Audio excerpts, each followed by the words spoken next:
అధికారంలోకి ఒక పార్టీ రాగానే ప్రతిపక్షంలో ఉన్న వాళ్ళంతా కూడా అధికార పార్టీలోకి వచ్చేసేయాలా, అధికార పార్టీలోకి వెళ్తేనే అభివృద్ధి కార్యక్రమాలు జరుగుతాయి అని చెప్పి ప్రతి ఒక్కరు కూడా అధికార పార్టీలోకి రావాలా అని ఆలోచిస్తే అది ప్రజాస్వామ్యం కాదు.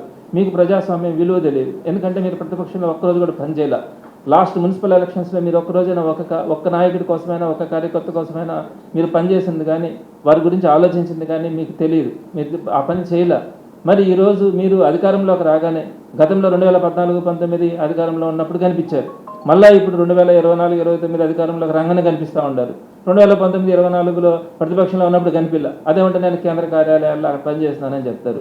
అది ఊడికి తెలియదు, ఊడి చూసిందిలే. కాబట్టి మీరు అబద్ధం చెప్తే కూడా నమ్ముతారనే భ్రమతో మీరు నేను ఆడ పని చేసినా ఏడ పని చేసినా ప్రజలకు కనిపించలేదు, అదొకటే నేను చేసిందని అంటారు.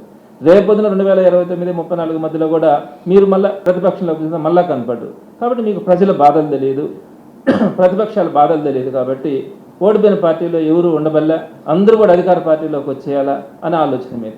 రేపొద్దున వైఎస్ఆర్సీపీ అధికారంలోకి వస్తుంది. మీరు కానీ మీ అనుచరులు కానీ మీ నాయకులు కానీ అంతా కూడా మళ్ళీ వైఎస్ఆర్సీపీలోకి వస్తారా? వస్తే తీసుకుంటారా? అది సాధ్యమా? ఈ మాట చెప్పించడం కరెక్టా? మీరు తీసుకోవాలనుకుంటే తీసుకోండి.